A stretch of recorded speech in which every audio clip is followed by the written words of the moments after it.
The stars were quiet tonight, Commander Elias. Cole sat alone on the cold deck of Observation Room B7 aboard the human vessel Odyssey Reach. The galaxy stretched far beyond the glass, but his thoughts were closer, light years closer. He stared at an empty cum screen, hoping for a message that never came. She used to send one every evening. Her name was Vela, an alien diplomat from the Syrian people. She was graceful, bright-eyed, and always curious about human things. Human coffee, human jokes, human stubbornness. Especially that last one. "You humans never give up," she once told him, her soft blue fingers brushing the metal wall. As they walked together through the ship, "It's as if your hearts are too loud to stay quiet." Elias smiled at the memory. Before the political tension between her people and the Galactic Council pulled her away, one day she was on board. The next, only silence. It had been 49 days since her last message. He tried not to count, but he did. Elias wasn't one to talk much. Not in meetings, not in mess halls. But Vela had pulled words from him like stars pulling planets into orbit. He didn't know what their friendship meant exactly, but it mattered. And now that it was gone, it left a strange, aching space in his chest. Sometimes he replayed her last message. "I don't want to leave, but I must. Maybe the stars will bring us back together. Humans believe in things, Elias. That's your strength. Never forget that." He didn't. He hadn't. But believing didn't make the silence any easier. He tried writing her once. A long message filled with things he never said out loud, but he didn't send it. He saved it as a draft, read it every few days, and wondered if it sounded too desperate or too human. A small alert blinked on the corner of his console. Incoming transmission. His heart jumped, then sank. Just a routine update from command. Nothing from her. He leaned back in his chair and looked at Earth's flag on his sleeve. "Humans don't give up," he whispered, echoing her words. Then he stood. Elias was not a scientist, not a tech genius, not a high diplomat. He was just a man who missed someone. But if there was one thing humans were known for, it was making the impossible feel small. If she couldn't send a message, maybe he could find another way. He walked to the ship's archive. There. He opened records of old star paths, places Vela's people might have gone. He didn't know where she was stationed, but he knew her homeworld, and he knew the language she loved. The Syrian word for hope was virel. She told him once it had no exact translation in English, but meant to believe in a light you cannot see. That night, he began writing again. Not a message. Story. A human story.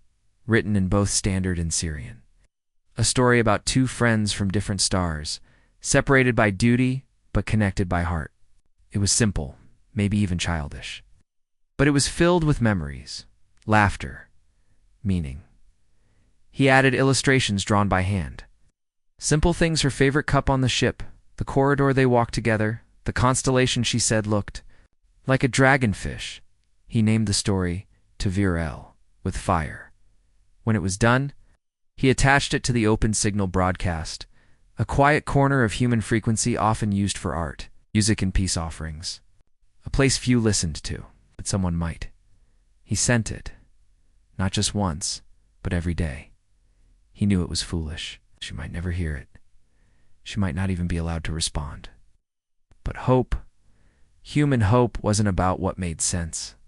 It was about trying again and again with everything inside you. That's what Vela had seen in his kind. Not their ships, not their weapons, but their hearts that wouldn't stop calling. Even into silence. Closing thought, as Elias watches the stars, wondering if his story will find her. One small line from Vela's memory stays with him. Your hearts are too loud to stay quiet. And tonight, his heart, like all of humanity's, speaks louder than ever. Asterisk Elias stood near the hydroponic garden on Odyssey Reach, his fingers brushing the leaves of a blooming earth rose. Red petals, soft and full. Vela had loved these. She once asked why humans put so much meaning into flowers. He told her, Because we need to believe something beautiful can grow, even in space. Now, the garden was quiet. Elias checked the comms panel again. Nothing. Days had passed since he sent his story to Virel with fire. He sent it again each morning, hoping the signal might reach her. Maybe it already had. Maybe she saw it and couldn't reply. Maybe it was blocked. Or maybe she forgot. The last thought hurt. He walked down the corridor slowly. All around him were his crewmates, busy, moving, planning for the next mission to a quiet border system. But Elias felt alone, as if he were watching a world he didn't belong to anymore. He didn't blame her. She was doing her duty. Had her people, but still, a part of him ached. In the ship's mess hall, a young ensign sat across from him. "You okay, Commander?" she asked gently. Elias gave a small smile. "I'm just thinking about someone far away." He looked up, surprised. She laughed softly. "You've been sending those stories on the open channel? I heard one. It was really moving. I didn't know anyone listened." "We all do, sir. Some just don't say it." Elias looked down at his tray. "I don't even know if—" "She's out there. She'll hear you," the ensign said. "'Cause you're not just sending signals, you're sending your heart. That's what makes us human. We don't wait for perfect chances. We act with hope." Her words hit deep. Elias had always been quiet, always thinking before acting. But maybe it was time to do something more. That night, he didn't write a story, he wrote a message, just a short one. "I don't know where you are, Vela, but I'm still here. The ship still grows your favorite flowers. Still walk past your old quarters. I remember everything. I miss your voice. If you can't answer, it's okay, but I wanted you to know. We keep the light on." He sent it into the same channel. This time he attached music, an old Earth lullaby she once said made her eyes water. "It sounds like dreaming," she had said. Then he closed the screen and sat in silence. The next morning, something strange happened. As Elias walked past the main control room, a technician called out, "Sir, did you authorize a signal packet from Sector D14? Elias turned. "D14? That's Syrian space." The technician nodded. "It came through the art frequency. Tiny pulse, encrypted. Barely readable, but we traced it back to a private relay station." Elias's heart thumped. "Put it through," he said. It took 5 minutes. The signal was broken, and much of it was static. But one part was clear, a short message, handwritten in Syrian script. 3 words. "We remember you." He stared at it, not breathing. A second screen opened. A drawing sketched in ink, sent as an image file, showed 2 figures standing beneath stars. One had a human flag. The other had the Syrian sun symbol. They were reaching toward each other. Elias sat down, his hand shaking. It wasn't from Elias. Vela, not directly. Someone, somewhere, had seen his message. Had responded. It might be her, it might not. But someone cared enough to send something back. He felt tears in his eyes and laughed quietly. Later that evening, the young ensign found him again. "I heard we got something," she said. Elias showed her the image. She smiled wide. "It's beautiful, it is," Elias said. "And it tells me something." "What's that?" "That we're not shouting into the dark." Someone is listening. Someone remembers. Close in thought. On the edge of a vast and silent galaxy. A human heart called out and was heard. Not because of power or machines or war, but because humans, even in the coldest dark, keep the light on. Elias sat on the edge of his bunk, holding the small Syrian stone in his hand. It was smooth and cool, with soft carvings that shimmered under the light. Vela had given it to him long ago, a gift of trust. He had never taken it off his desk until. Now he closed his hand around it, holding it against his chest. It had been weeks since he heard the words "still listening." No name, no location, but it meant something. Someone was out there. Maybe it was her. Maybe someone close to her. Someone cared. That kept the fire alive. The loneliness still pressed on him, like space itself. But now, there was something else mixed in with the sadness. A small but steady hope. Elias walked through the ship's lower corridors, deep where the engines hummed. Here he found peace. Not many came down here unless they had work to do. For him, it was a place to think. He leaned against a wall, closed his eyes, and remembered her voice. "You humans never stop trying," she had once said, standing beside him near the ship's core. "You keep pushing, even when there's no guarantee." Why? He remembered his answer. Because it's worse to give up. Later that day, he opened a new message file and began writing again. Not just a message for her this time, but a message for anyone, anywhere, who had ever felt far from someone they loved. He titled it, "She Taught Me How to Listen." He wrote in short, quiet sentences, like whispers. "I didn't know what silence meant until your voice disappeared. At first I shouted, then I waited. Then I whispered, and I realized, you don't need noise to be heard. You just need someone who listens. I'm still listening. Are you?" He attached it to the open art frequency, where poems and songs floated through neutral space, free of politics, free of war. He knew the chances were small, but that didn't stop him. The next morning, something new appeared in the ship's public inbox. It was a voice file. A Syrian voice, soft and musical, speaking a message. Not Vela's voice, but still, kind. "I don't know who you are, but your message has reached us, and I want you to know, someone you care about is safe. She cannot speak, but she hears. She remembers." Elias listened to the message 3 times, each time with growing tears in his eyes. "She hears." He whispered to himself. That was enough.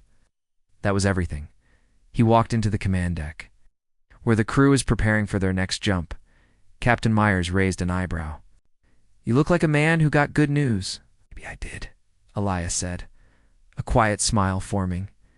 He looked out the window at the stars, those cold, distant lights, and felt warmth. Vela was out there. Somewhere maybe she still couldn't talk, but she could hear him. And that changed everything. That night, Elias stood in front of the crew during open rec hour. Normally he kept to himself, but tonight was different. "I used to think distance meant silence," he said, voice steady but soft. "That if someone was far away and they couldn't talk, it meant they were gone." He looked around the room. "I was wrong. Distance can't erase care, and silence doesn't mean forgotten. There's one thing I've learned from being human. It's this. We don't stop loving just because it's hard. We don't stop reaching out. Even when no one answers, we keep calling." The crew listened, quiet. "We don't know where hope leads, but we follow it anyway." He held up the small Syrian stone. "She gave me this, Radada, and now I give something back, my voice. For her, for anyone who feels alone. We're here. We're still listening." Afterward, a junior tech named Lena approached him. "My partner's posted on a Syrian moon station," she said. "We haven't spoken in months." Elias nodded. "I stopped sending messages because I thought it didn't matter anymore." He placed a gentle hand on her shoulder. "Send one tonight, just one. They may be waiting." Closing thought. Elias didn't get a reply from Vela that night or the next, but every evening he sat by the window and whispered stories to the stars. And every morning he sent out something new. Because the human spirit doesn't fade in silence. It glows brighter, and in the vast emptiness of space, the glow becomes a beacon, not of power, but of love. Asterisk, the stars outside the ship were quiet. Again, Commander Elias Cole sat in the corner of the ship's library, a warm mug of tea in his hand, but it had gone cold. He hadn't touched it. His eyes were fixed on a small black case on the table. He found it that morning in the old science lab, a place Vela used often when she was on the ship. Nobody had been in there for months. Most of her things had been moved or packed away, but the case had slipped behind a storage shelf, lost and forgotten. Inside was a single item, a recorder. He stared at it, unsure whether to open it. What if it was empty? What if it was full? Finally, after sitting for nearly an hour, Elias pressed the small power button. The screen flickered to life, glowing softly. Only one file was inside, titled simply 4E. Ow. His breath caught in his throat. He hesitated.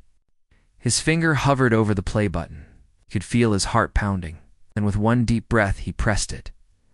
Vela's voice filled the small room. Elias. I don't know if you'll ever find this. Maybe it will get lost. Maybe it won't matter. But I had to leave something behind. Her voice was gentle, but full of sadness. You always listened, even when I asked too many questions.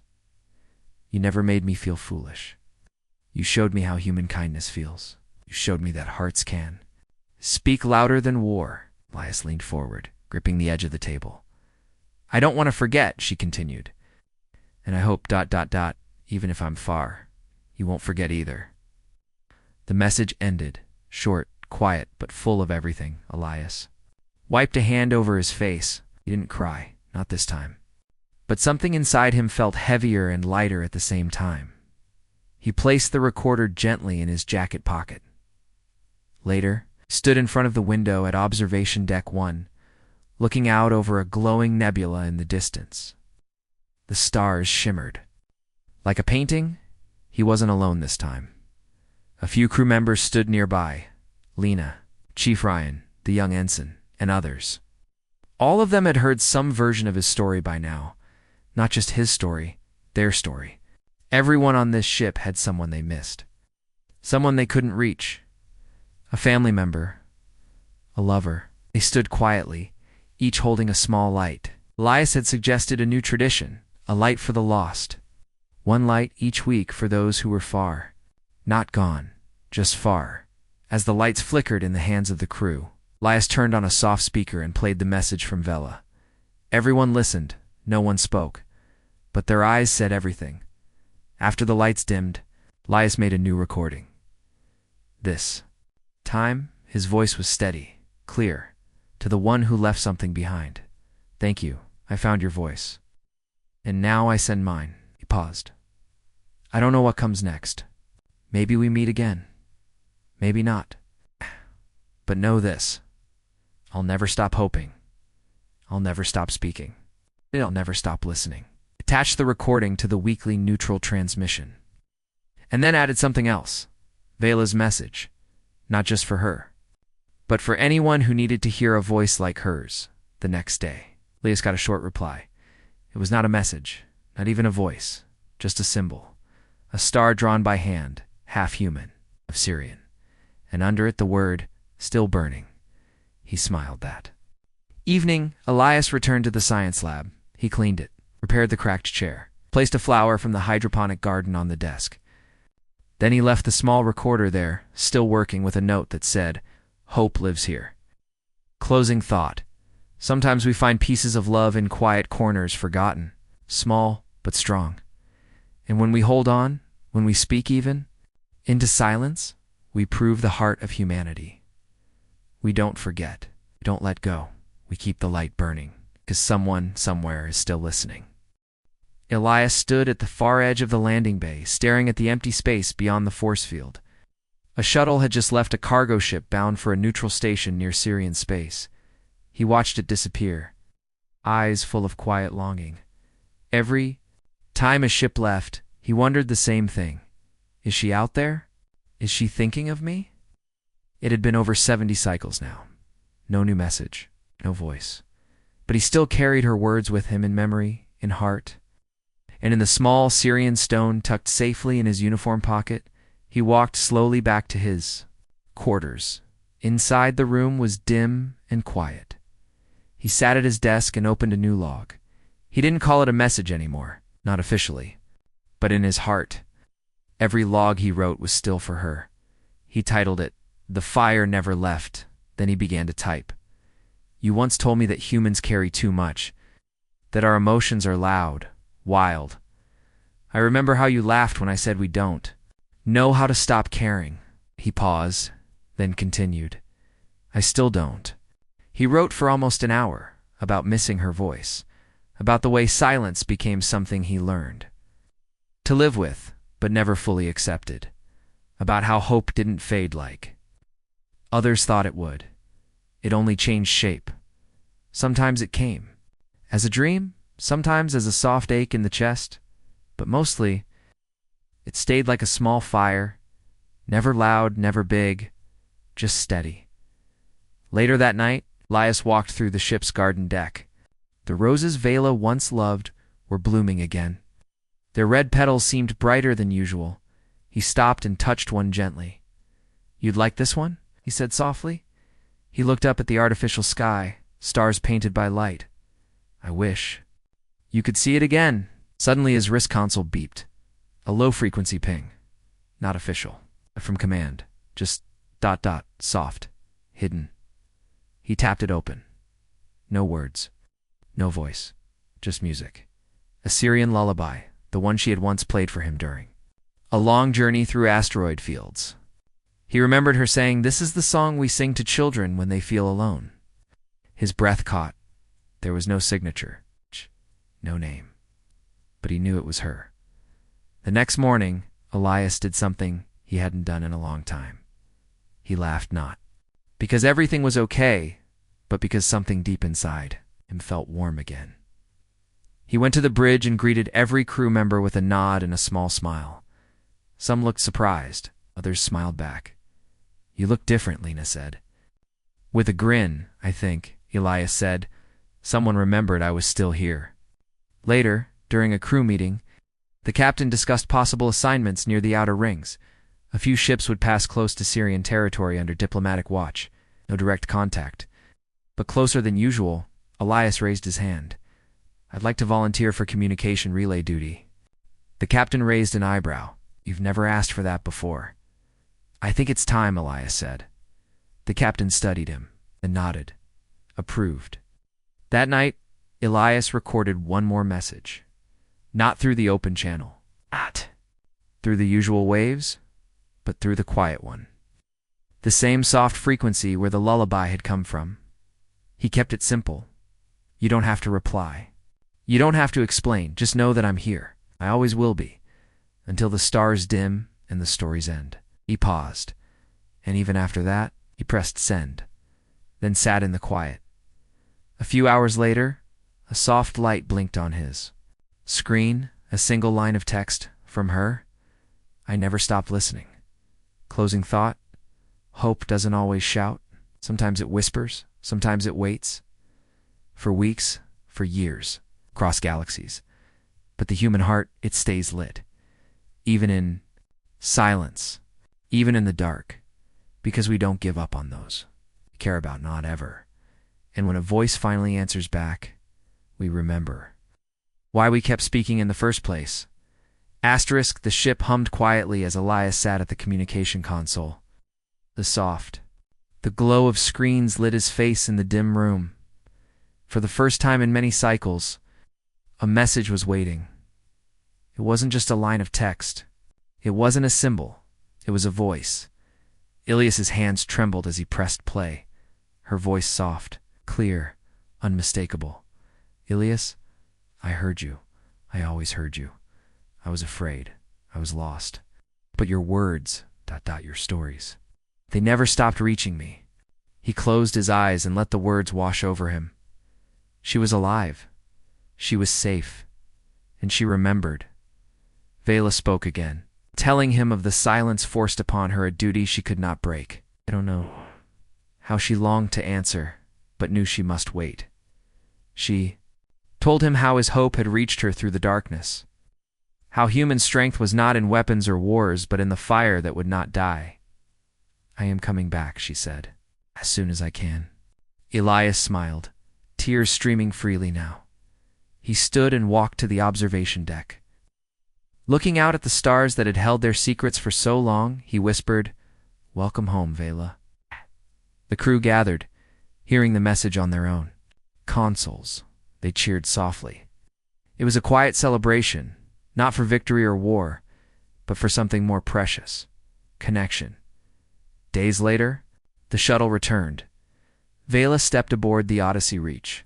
She looked tired, but her eyes shone. Elias met her at the airlock. Without words, they embraced. No need for language, no need for explanation. Just the warmth of two hearts reunited. Later, as the ship sailed between stars, Elias spoke softly. You once said humans never give up. You were right, Vela smiled. And you taught me that hope can cross galaxies. Closing thought. In the vastness of space, where silence seems endless, the human spirit shines brightest. We feel deeply, love fiercely, and never stop reaching. No matter the distance, because in every story told, every message sent, in every quiet whisper to the stars, we say one thing clearly: you are not alone. Elias sat alone in the comms room, watching the screen blink softly. The message, "We remember you," was still saved in his console. It had been 3 days since that response came in. Nothing else followed. He didn't know for sure if it was from Vela, but deep down, he hoped it was. The galaxy was huge. Billions of stars? Millions of ships? Syrian space was far and guarded now. Tensions between species were rising again, quiet and cold, but real. Human diplomats were pulled back from Syrian territories. Borders tightened. No official transmissions were allowed anymore. Still, he waited. Still. He hoped he remembered how Vela used to stand at this very console beside him, asking questions about Earth. Her favorite topic was always human love stories. You humans always love like it's the end of time, she'd said once, even when the odds are hopeless. Elias didn't know how to explain it, even now. Maybe humans didn't love smarter, just harder, louder, deeper. Maybe that was the only way they knew how. He turned on the recording again. This time he didn't write a story. He just spoke Vela. If you can hear me, this is Elias. I don't care about protocol. I don't care if I'm not supposed to say this. I just want to talk. Just once. You don't have to respond. Just ... No, I'm still here. I'm not angry. I just miss our talks. He paused. I hope you're safe. I hope someone is kind to you out there. If not, remember that humans keep the light on. For friends. For family. For the people we care about. Always. He ended the recording and sent it into the open. Wave again. He didn't know who would hear it, but maybe that was the point. Later, Elias went to the observation deck. Few crew members were there, watching a rare blue storm pass through a gas giant below. It looked like dancing light. Beautiful. Silent. The young ensign from before sat beside him. Still no word? She asked. No, he replied. She looked at him for a moment. You know, when I was a child, my brother went missing during an asteroid storm near Neptune base. He was only gone for 12 hours. But those 12 hours felt like forever. What did you do? Elias asked quietly. I stood outside with a flashlight, she said with a smile. My dad told me it wouldn't help, but I did it anyway. Did he see it? She shrugged. Maybe, maybe not. But I needed him to know someone was looking. Smiled. That's very human of you, she laughed. Exactly. Back in his quarters that night, Elias stared at the ceiling, unable to sleep.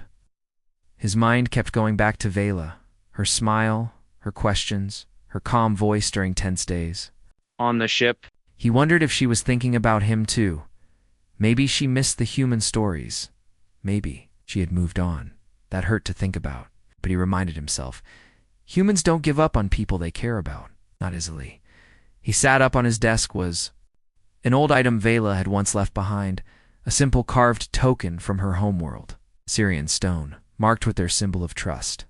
She had given it to him for luck before one of their dangerous border patrol missions. He held it now, closing his hand around it. I'll keep sending, he whispered. Even if you never answer, even if you can't. That's what we do. Who we are. The next day, Elias took a bold step. He submitted a personal message request to the United Species Open Forum, a rare place where civilians and diplomats from all races could post peaceful, non-political content. It was usually filled with music, poems, starfield art. He submitted a human message to the one I miss. We don't stop reaching. We don't stop hoping. Even if you're beyond the stars, we keep the fire burning. This is what it means to be human. We love too loud, but we never walk away. It was simple. Short but real. Closing thought. Even when faced with silence, Elias continued to speak. because that's what humans do. They love with open hands, send messages into the dark, and wait. Not with fear, but with hope. The signal might be small, but the heart behind it is infinite. Asterisk the stars outside the window didn't look any different, but Elias felt like the universe had grown larger since Vala left. Larger and lone, L-O-N-E-L-I-E-R. Every day, he checked the frequencies. Every day he sent something small, a message, a voice note, a poem, even an earth joke. Some crew teased him gently. Others supported him. But he didn't care what anyone thought, because hope wasn't a tool. It was a fire, and humans didn't let their fires go out. Today marked 60 full cycles since her last direct message. Elias remembered it word for word. Her voice had been calm, but her eyes were heavy. If I don't respond, it's not because I forgot you, it's because I'm not allowed, or it's not safe. Nice. But I'll always remember, you're human, and you made me believe in stars again. He had replayed those words so many times, they felt like a part of his skin now. Down in engineering, an old friend of Elias, Chief Ryan, is working on one of the long-range sensor modules. You still watching for her? Ryan asked. Every day, Elias said softly. Ryan handed him a data pad. We boosted signal bounce from border repeaters. Nothing military, just quiet traffic channels. Might give your stories longer legs. Elias looked up. You did this for me? Not just for you, Ryan said with a grin. For all the people we care about but can't reach. You're not the only one who misses someone, you know. That evening, Elias wrote something new, not a message. Not a story, it was a broadcast, human broadcast. UNSF open channel to those we've lost to duty, to silence, to space. We remember, we are human. We wait at the edge of stars, with open hearts and stubborn light. If you feel far, if you feel forgotten, you're not. We're still here. We always will be. Commander Elias Cole, Odyssey Ritchie, sent it on the art frequency, and also requested that it be included in Earth's Starlight Hour, a universal peace program aired weekly through the Federation's neutral network. Usually filled with music, art, and hopeful words, it reached many corners of the galaxy, even the quiet ones. He didn't know if Vela Station would receive it, but maybe someone she knew would. Maybe a friend would pass it along. Maybe. Just the voice of a human would remind her she wasn't forgotten. 2 days later, Elias received a message from someone he didn't know. It was anonymous, unofficial, but it carried a strange symbol, a Syrian moonflower, drawn in soft blue lines. There were only 2 words attached, still listening. He stared at those words for a long time. He didn't know if it was her, but he knew what it meant. She hadn't forgotten. She couldn't answer directly, but someone, somewhere, was hearing him that night. Elias went to the top viewing deck. The sky was full of stars, cold, silent, watching. He stood there for hours. A few crew joined him, small group, sitting quietly with thermal blankets and tea. No one spoke. They didn't have to.